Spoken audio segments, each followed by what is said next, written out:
Rosslyn Watret had a lot of pain in her life. She had menstrual pain. She had pain because she'd broken her ankle twice.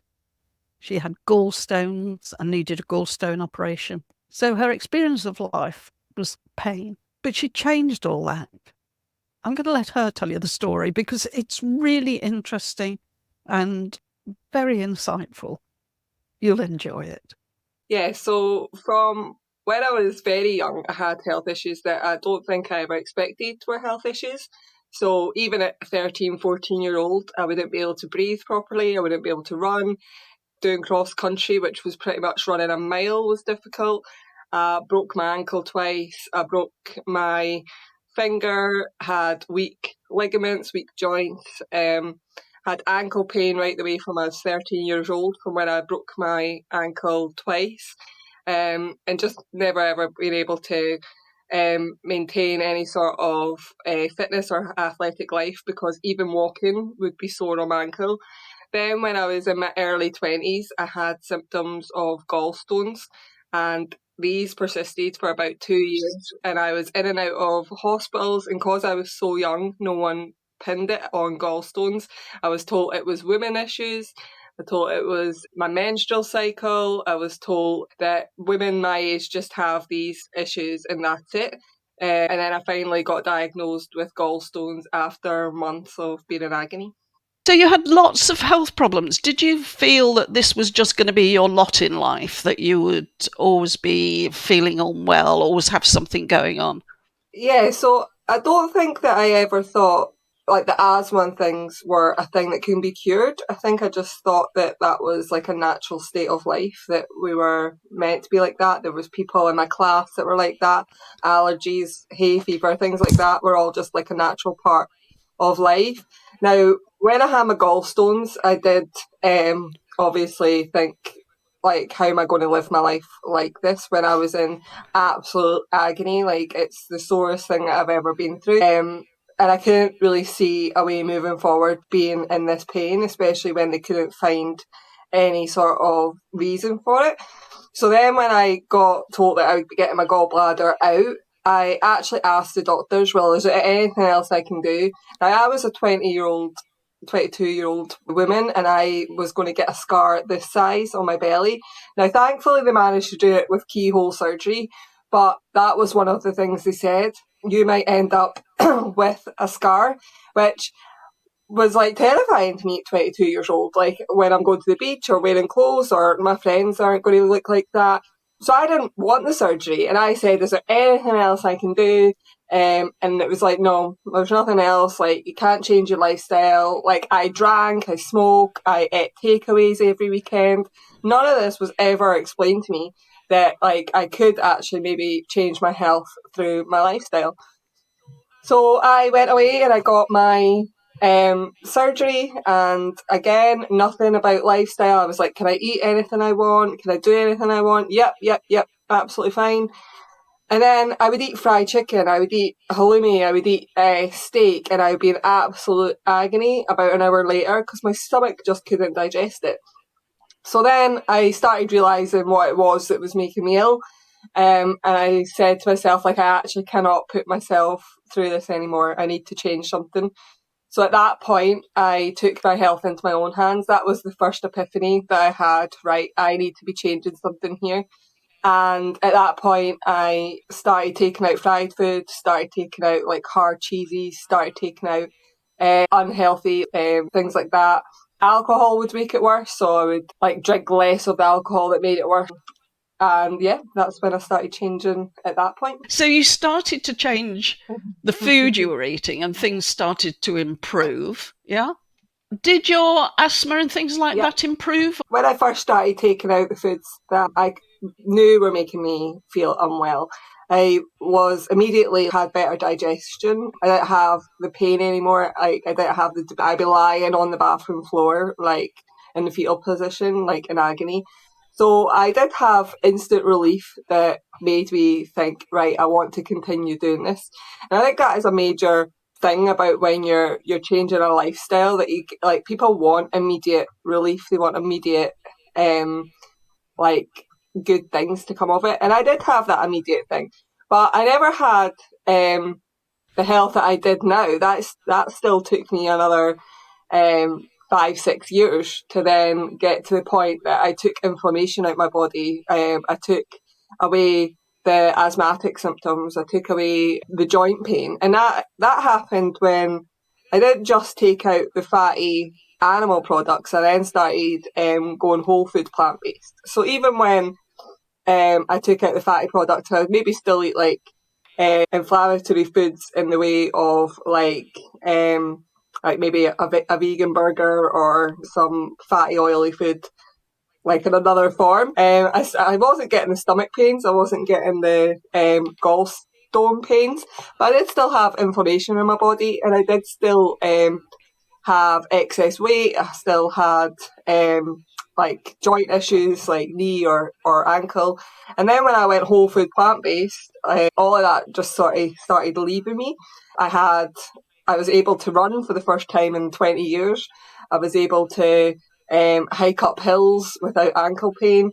My menstrual cycle was a lot better. Like, I didn't have debilitating cramps. It was just like a whole lot of things all together that I at one point didn't think was a problem. I just thought it was natural. Like, I thought not being able to run at 13 was just asthma and it was just natural because other people had it. I thought my ankle pain was just natural because I'd broken my ankle so many times that it was just something that I had to live with. I thought menstrual pain was just natural. That was just something that women went through. So yeah, like all these things started going away, and I felt a lot better. I managed to do a lot more things in my life. Like, I managed to take up bodybuilding, take up weightlifting. Now, I was a person that tried. Like, I did try when I was eating meat. I did try when I first never went vegan, but first started cutting out like fatty foods and takeaways. I was at the gym. I was working, I would say, a lot harder than I work now for a lot less results. It's interesting you're a bodybuilder, because there's a lot of people who would say bodybuilders, they need to eat meat, they need to, have whey protein, etc., etc., etc., to be an effective bodybuilder. But you haven't found that to be true at all, have you? I have found quite the opposite. Now, I wasn't a bodybuilder before, but that's because I couldn't be. Like, when I was eating meat and going to the gym, I was consistent. I was in agony after the gym, and I was so sore. Now, yeah, you do get gym pain. Everyone gets gym pain. If you're not got gym pain, then you're probably not grown muscle. Like, grown muscle's sore. But I was so inflamed. I wouldn't be able to go back into the gym. So to go to the gym on maybe Monday, and on Tuesday, I would be so sore that going to the gym was just not an option. Or I wouldn't have this recovery that I have now. So now I can go to the gym, I'll be in pain, and I can go to the gym the next again day. Like, and I can continuously do it. The fat falls off easier, the muscle grows on quicker, and it's just the fact that I can see changes obviously helps promote me to continue to do it. But I did try for years and years and years while I was eating meat. I ate things like tuna steaks that I didn't like, but they were healthy. They were a good source of protein. I ate the chicken and rice and broccoli that I got bored of and I didn't like. I ate the salads with cottage cheese. I ate all these things that I didn't actually particularly like, but I ate them because that was what you were meant to eat. Now, I did smoke and I did drink probably back at those points, so I do take that into consideration. But I still smoked and I still drank when I first went vegan, and I still made more progress. It's easier to me now, a lot easier. I've never managed to do this in 30 years of living. Builders will maybe argue against this. These people, like when I meet them at shows and stuff, it is absolutely phenomenal to me that a lot of them will cut out whey protein at the end of their cut because it causes them bloating. So they're so slender that they can see the bloating in their stomach. And then they go back and they put it back in during bulking season. And I'm like, if it's causing you bloating in a cut, it's causing you bloating and inflammation during your off season. And the only thing that's different is you don't care about your off season because you can have a bloated belly and no one notices it because you're obviously got a little bit more fat and like you're just living your life and you're not on the stage in a bikini. they cut these things out. They cut out whey protein. They cut out like all these things. And I'm just like, I just don't understand it. And a lot of people say to me, oh yeah, but your tofu has like carbs and stuff in it, so why would you not just eat chicken? Chicken has saturated fat in it. Like, if I'm trying to get the leanest that I want to get, why am I adding unnecessary saturated fat into my diet? Tofu has fat, but it's like polyunsaturated fat. It's not saturated fat. So I just don't get it. Why are you adding saturated fat into your diet when you're trying to get the leanest possible? Yeah. You're a marine biologist, I think, aren't you? Yeah, so I have just finished my PhD in marine biology, but I'm also doing a master's in clinical nutrition. Do you think being a marine biologist has informed your views about diet, or is that more come from your own experience, from your reading, from studying clinical nutrition? As a marine biologist, I think it was the second year of my marine biology course, I had given up fish. And I gave up fish because I was like, there's no point in me preaching people to protect the ocean when I'm not protecting the ocean myself. So I made that connection very early in my marine biology career. So my second year of university, still eating meat, still eating dairy, still eating everything else, but I just couldn't eat fish. I was like, oh, I get more pleasure from the fish, like swimming about me, studying it, than I do get eating it. So that's why I was doing marine biology, because I love being underwater and seeing all these fish. So when I went vegan, I was in university. I was in my undergrad of marine biology, and I had never heard the word vegan. I never met another vegan. I never known anyone to be vegan, and hardly knew anyone that was vegetarian. So I always joke I'm the first vegan that I ever knew. And it is true. I was the first vegan that I ever knew. So I went on this whole thing myself back in 2015, where you couldn't buy soy milk in Tesco, you couldn't buy tofu in Tesco, you didn't get your Beyond burgers, you didn't get all these things. And I went on this little journey myself and basically cut out all foods. I thought pasta had egg in it. I thought bread had milk in it. Like, I thought all these different things. So then I went through my marine biology degree and started learning more. So the environmental impacts of animal aquaculture and how those were impacting even the oceans. So then that gave me more drive. But the nutrition bit didn't come up until, so 2015 was when I started going vegan. The nutrition bit didn't come till 2020. So I basically just ate anything I wanted if it was vegan. So I'd eat my Oreos, I'd eat my pizza, I would eat like this, that, and the next thing. I wouldn't really cook tofu. I had never had tempeh. I wasn't cooking lentil curries and things. Like, I was just eating whatever I wanted. And then in 2020, I actually got whiplash. So I was in severe pain, and I was 32 at the time. And what came in my head was, I can either change my life now, or I'm going to be in pain for the rest of my life. And that was the turning point. Like, I couldn't lift 20 kilograms up above my head. I was in the middle of lockdown, wasn't really exercising, was just eating rubbish, had ripped the ligament in my ankle again, wasn't whole food plant-based by this time, so this was when I was still just eating anything as long as it was vegan. Lived in a tiny, tiny town, didn't get tofu, didn't get meat substitutes, didn't get any, was eating processed food, eating crisps. Yeah, and I had that epiphany. So I call that my second epiphany. My first epiphany was the one about the gallstones, and I needed to take animal products out. The second epiphany was I need to actually eat a whole food clean diet. So I always say to people will be like, oh, can you tell me about this vegan diet? And veganism isn't a diet.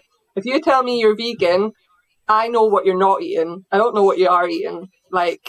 You can be eating anything. You can be taking drugs and alcohol and calling yourself vegan, and that's obviously going to have a lot different health outcomes than being on a whole food plant-based diet. So that was my second epiphany, and I bought 2 books in January 2021.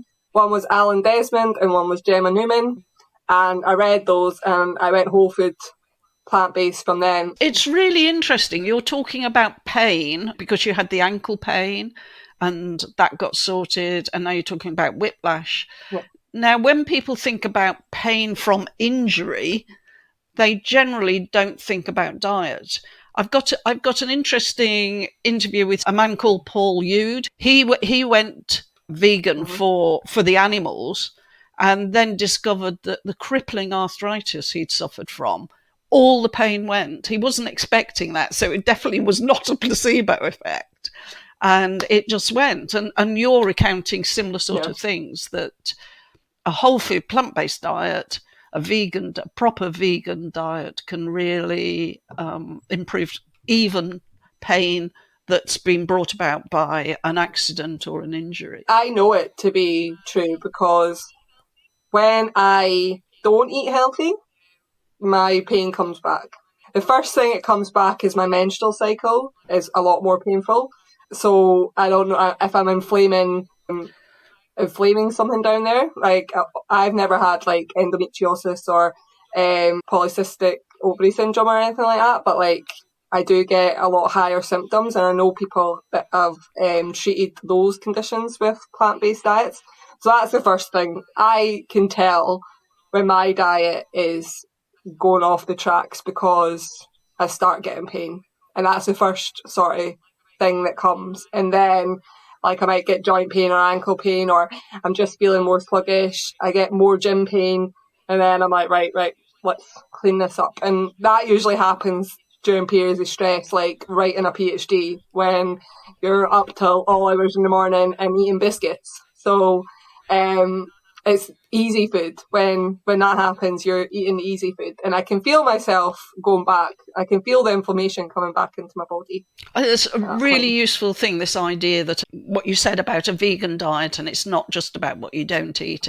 If you want a healthy vegan diet, you also need to look at what you do eat. I first said I went vegan for health. I found veganism because I was trying to decrease my gallstone pain and the debilitating effects that had on me when I was, but that was effects that happened straight after eating something. So I would eat a steak, I would eat fried chicken, I would eat a hard cheese, and an hour later I would be ill. So that was very easy to connect those dots. At that point, I still didn't expect that I could change my diet, I could change my lifestyle, and I could start running half marathons. I could start running 5K. Like, when I first done my 5K, I was absolutely flabbergasted because I would walk a mile and my ankle would be in agony. So doing 5K was amazing. Getting on stage, I never thought that was a possibility for me. Now, there's other people that have been overweight or in pain and they then become bodybuilders and they don't go vegan. I'm not saying obviously that is impossible. I think you've got lots of great insights, and hopefully also your own story about your health will really inspire other people to look at their diet and look at what they need to do. I would always say that people need to take their health into their own hands and find out their own way, because people get to the age of 50, 60 and they have problems that are a lot harder to reverse. Now, thankfully, I had a wake-up call at the age of 32 that I don't want to be like this when I'm 60. When you get to 60 and have these problems, it's a lot harder to reverse. Thank you very much. Well, thank you for having me. Yeah.